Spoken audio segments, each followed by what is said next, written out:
TDP Janasena సీట్ల ప్రకటనపై మాజీ మంత్రి హరిరామ జోగయ్య ఓ రేంజ్ లో ఫైర్ అయ్యారు.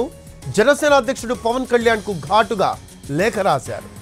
ఒకరివ్వడం మరొకరు దేహి అనడం పొత్తు ధర్మం అనిపించుకుంటుందా అని నిలదీశారు ఆయన. జనసేనకు 24 సీట్లకు మించి గెలిచే స్తోమత లేదా? జనంలో జనసేన పరిస్థితి ఇంత హీనంగా ఉంది అని ప్రశ్నించారు ఆయన. ఈ పంపకం కూడా రాష్ట్ర ప్రయోజనాల కోసమేనని పవన్ చెప్పగలరా అంటూ క్వశ్చన్ చేశారు. ఏ ప్రాతిపదికన మిత్రపక్షాల మధ్య సీట్ల పంపకం జరిగిందని, జన సైనికులు సంతృప్తి చెందేలా సీట్ల పంపకం ఉందా అని నిలదీశారు హరిరామ జోగయ్య. జనసేనకు సామాజికంగా అనువైన నియోజకవర్గాలు 50 నుంచి 60 వరకు ఉన్నాయన్నారు. ఆ నియోజకవర్గాల్లో బలమైన అభ్యర్థులు కూడా ఉన్నారని చెప్పారు. అయినా బలమైన అభ్యర్థుల ఆధారంగానే 24 సీట్లు తీసుకున్నామంటూ పవన్ కళ్యాణ్ ఎందుకు చంద్రబాబుకు వంతపాడుతున్నారో అర్థం కావడం లేదన్నారు. జనసేన శక్తిని పవన్ కళ్యాణ్ ఎందుకు తక్కువగా అంచనా వేసుకుంటున్నారో కూడా తెలియడం లేదన్నారు హరిరామ జోగయ్య. జన సైనికులకు కావాల్సింది ఎమ్మెల్యే సీట్లు కాదని, పవన్ కళ్యాణ్ పరిపాలనా అధికారం చేపట్టాలని కోరుకుంటున్నారని లేఖలో పేర్కొన్నారు ఆయన. పొత్తు ధర్మంలో భాగంగా 2.5 ఏళ్లు ముఖ్యమంత్రి పదవి, సగం మంత్రి పదవులు జనసేనకు దక్కాలన్నారు. అధికారం లేకుండా పవన్ కళ్యాణ్ కలలు గంటున్న రామరాజ్యం స్థాపించలేమన్న భయం జన సైనికుల్లో ఉందన్నారు హరిరామ జోగయ్య. జనసేన ఓట్లు ట్రాన్స్ఫర్ కాకుండా టీడీపీ గెలవలేదని 2019 లెక్కలు స్పష్టంగా చెప్తున్నాయన్నారు జోగయ్య.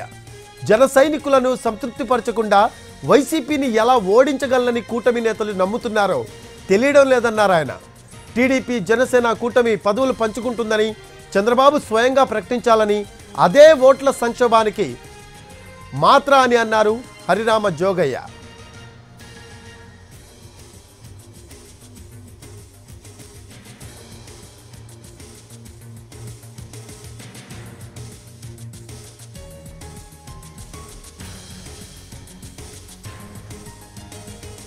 టీడీపీ జనసేన సీట్ల ప్రకటనపై మాజీ మంత్రి హరిరామ జోగయ్య ఓ రేంజ్ లో ఫైర్ అయ్యారు.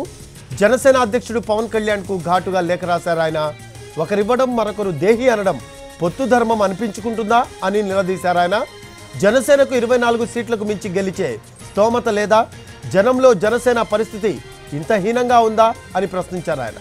ఈ పంపకం కూడా రాష్ట్ర ప్రయోజనాల కోసమేనని పవన్ చెప్పగలరా అంటూ క్వశ్చన్ చేశారు. ఏ ప్రాతిపదికన మిత్రపక్షాల మధ్య సీట్ల పంపకం జరిగిందని, జన సైనికులు సంతృప్తి చెందేలా సీట్ల పంపకం ఉందా అని నిలదీశారు హరిరామ జోగయ్య. జనసేనకు సామాజికంగా అనువైన నియోజకవర్గాలు 50 నుంచి 60 వరకు ఉన్నాయన్నారు. ఆ నియోజకవర్గాల్లో బలమైన అభ్యర్థులు కూడా ఉన్నారని చెప్పారు. అయినా బలమైన అభ్యర్థుల ఆధారంగానే 24 సీట్లు తీసుకున్నామంటూ పవన్ కళ్యాణ్ ఎందుకు చంద్రబాబుకు వంతపాడుతున్నారో అర్థం కావడం లేదన్నారు ఆయన. జనసేన శక్తిని పవన్ కళ్యాణ్ ఎందుకు తక్కువగా అంచనా వేసుకుంటున్నాడో కూడా తెలియడం లేదన్నారు. జన సైనికులకు కావాల్సింది ఎమ్మెల్యే సీట్లు కాదని, పవన్ కళ్యాణ్ పరిపాలనా అధికారం చేపట్టాలని కోరుకుంటున్నారని లేఖలో పేర్కొన్నారు ఆయన. పొత్తు ధర్మంలో భాగంగా 2.5 ఏళ్లు ముఖ్యమంత్రి పదవి, సగం మంత్రి పదవులు జనసేనకు దక్కాలన్నారు. అధికారం లేకుండా పవన్ కళ్యాణ్ కలలు గంటున్న రామరాజ్యం స్థాపించలేమన్న భయం జన సైనికుల్లో ఉందన్నారు హరిరామ జోగయ్య.